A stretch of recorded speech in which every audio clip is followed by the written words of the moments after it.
ہندو مذہب، بدھ مت، یہودیت کی نگاہ میں عورت انسانی گناہ کی بانی اور ذمہ دار سمجھی جاتی تھی۔ روم، ایران، چین، مصر اور اہل عرب میں عورتوں کو شیطان کی بیٹی اور برائی اور بدی کا سرچشمہ سمجھا جاتا تھا۔ چنانچہ یونانی کہتے ہیں کہ عورت سانپ سے زیادہ خطرناک ہے۔ سقراط کا ایک قول تاریخ کے اوراق میں ملتا ہے کہ عورت سے زیادہ اور کوئی چیز دنیا میں فتنہ و فساد کی نہیں ہے۔ دوستوں، ویڈیو آگے دیکھنے سے پہلے آپ سے ایک چھوٹی سی درخواست ہے کہ آپ ہمارے اس چینل اسلامیات قطر کو سبسکرائب کر لیں اور بیل آئیکن کو دبا دیں تاکہ اس طرح کی معلوماتی اور اسلامی ویڈیوز کا نوٹیفیکیشن آپ کو بر وقت مل جائے۔ اور جو کچھ اللہ نے تم میں سے کسی کو دوسرے کے مقابلے میں زیادہ دیا ہے اس کی تمنا نہ کرو۔ جو کچھ مردوں نے کمایا ہے اس کے مطابق ان کا حصہ ہے، اور جو کچھ عورتوں نے کمایا ہے اس کے مطابق ان کا حصہ ہے۔ ہاں، اللہ تبارک و تعالی سے اس کے فضل کی دعا مانگتے رہو، یقیناً اللہ ہر چیز کا علم رکھتا ہے۔ اسلام سے پہلے عورت کو کوئی مقام حاصل نہیں تھا۔ تاریخ کے اوراق کو پلٹ کر دیکھا جائے تو پتہ چلتا ہے کہ عورتوں کی خرید و فروخت ایک عام سی بات تھی۔ بیٹیوں کو زندہ دفن کر دیا جاتا تھا۔ معاشرے میں عورتوں کی کوئی قدر و قیمت نہیں تھی۔ عورت کا وجود دنیا میں ذلت، شرم اور گناہ کا سبب سمجھا جاتا تھا۔ ہندو مذہب، بدھ مت، یہودیت کی نگاہ میں عورت انسانی گناہ کی بانی اور ذمہ دار سمجھی جاتی تھی۔ روم، ایران، چین، مصر اور اہل عرب میں عورتوں کو شیطان کی بیٹی اور برائی اور بدی کا سرچشمہ سمجھا جاتا تھا۔ چنانچہ یونانی کہتے ہیں کہ عورت سانپ سے زیادہ خطرناک ہے۔ سقراط کا ایک قول تاریخ کے اوراق میں ملتا ہے کہ عورت سے زیادہ اور کوئی چیز دنیا میں فتنہ و فساد کی نہیں ہے۔ بونا ویٹیوکر کا قول ہے کہ عورت اس بچھو کے مانند ہے جو ڈنگ مارنے پر تلا رہتا ہے۔ یوحنا کا ایک قول ہے کہ عورت شر کی بیٹی ہے اور امن و سلامتی کی دشمن ہے۔ رومن کیتھولک فرقے کی تعلیمات کی روح سے دیکھا جائے تو عورت کلام مقدس کو چھو نہیں سکتی ہے، اور عورت کو گرجا گھر میں داخل ہونے کی بھی اجازت نہیں ہے۔ عیسائیوں کی سب سے بڑی حکومت رومت الکبریٰ میں عورتوں کی حالت لونڈیوں سے بھی زیادہ بدتر تھی۔ ان سے جانوروں کی طرح کام لیا جاتا تھا۔ یورپ کی بہادر ترین عورت جون آف آرک کو زندہ جلا دیا گیا تھا۔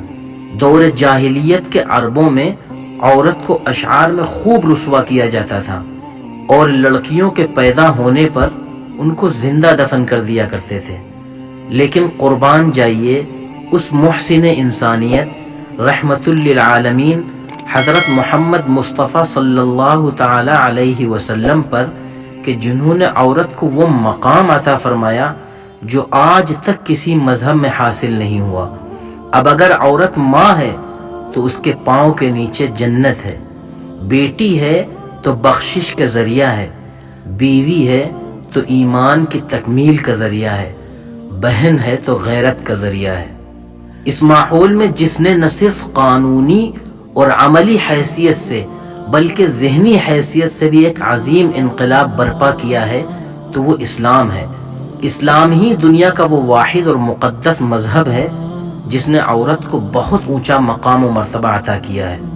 عورت بحیثیت ماں، اور یاد کرو بنی اسرائیل سے جب ہم نے پختہ عہد لیا تھا کہ اللہ کے سوا کسی کی عبادت نہ کرنا اور ماں باپ کے ساتھ حسن سلوک کرنا۔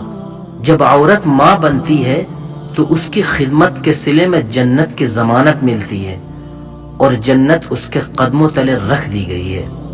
عورت بحیثیت بیٹی، چنانچہ رسول اللہ صلی اللہ تعالی علیہ وسلم نے فرمایا، جس نے 2 لڑکیوں کی پرورش کی یہاں تک کہ وہ بالغ ہو گئیں تو قیامت کے روز میں اور وہ اس طرح آئیں گے۔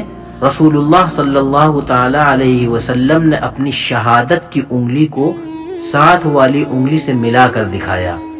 جس کے یہاں لڑکیاں پیدا ہوں اور وہ ان کی اچھی طرح پرورش کرے تو یہی لڑکیاں اس کے لیے دوزخ سے آڑ بن جائیں گی۔ عورت بحیثیت بہن، چنانچہ اگر ایک عورت بہن ہے اس کی کفالت پر اسلام نے جنت کی ضمانت عطا کی ہے۔ عورت بحیثیت بیوی، حضرت عبداللہ بن عمرو رضی اللہ تعالی عنہما سے روایت ہے کہ رسول اللہ صلی اللہ تعالی علیہ وسلم نے فرمایا، اس دنیا کی بہترین متاع نیک عورت یعنی نیک بیوی ہے۔ اللہ تبارک و تعالی نے دنیا میں جو نعمتیں عطا کی ہیں ان میں سب سے بڑی نعمت نیک بیوی ہے۔ اگر ایک عورت بیوی ہے تو اس کی کفالت کے صلے میں اللہ کی رضا حاصل ہوتی ہے۔ سبحان اللہ، اسلام نے عورت کو کتنا اونچا مقام عطا کیا ہے۔ اس کے علاوہ اسلام نے عورت کو معاشی حقوق دیے ہیں، عزت و شرف کے بلند مراتب عطا کیے، مہر اور وراثت کے حقوق عطا کیے، عورت کو شوہر کے انتخاب کا پورا حق دیا گیا، عورتوں کو دینی و دنیاوی علوم سیکھنے کی اجازت دی گئی، عورت کو گھر کی ملکہ بنا دیا گیا، کسب مال کی ذمہ داری اس کے شوہر پر ہے اور اس مال سے گھر کا انتظام کرنا اس کی بیوی کا کام ہے۔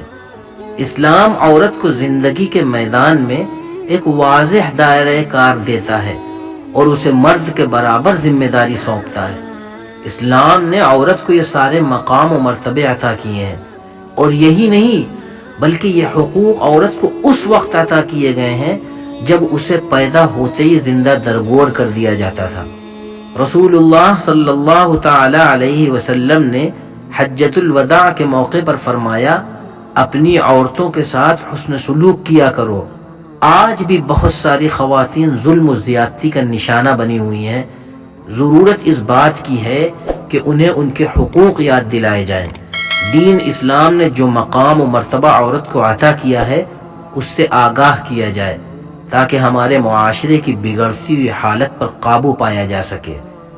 اس طرح کی مزید اسلامی معلوماتی ویڈیوز کے لیے آپ ہمارے چینل اسلامیات قطر کو سبسکرائب کر لیں اور بیل آئیکن کو دبا دیں تاکہ ویڈیو اپلوڈ ہوتے ہی آپ کو نوٹیفیکیشن مل جائے۔ جزاکم اللہ خیرا۔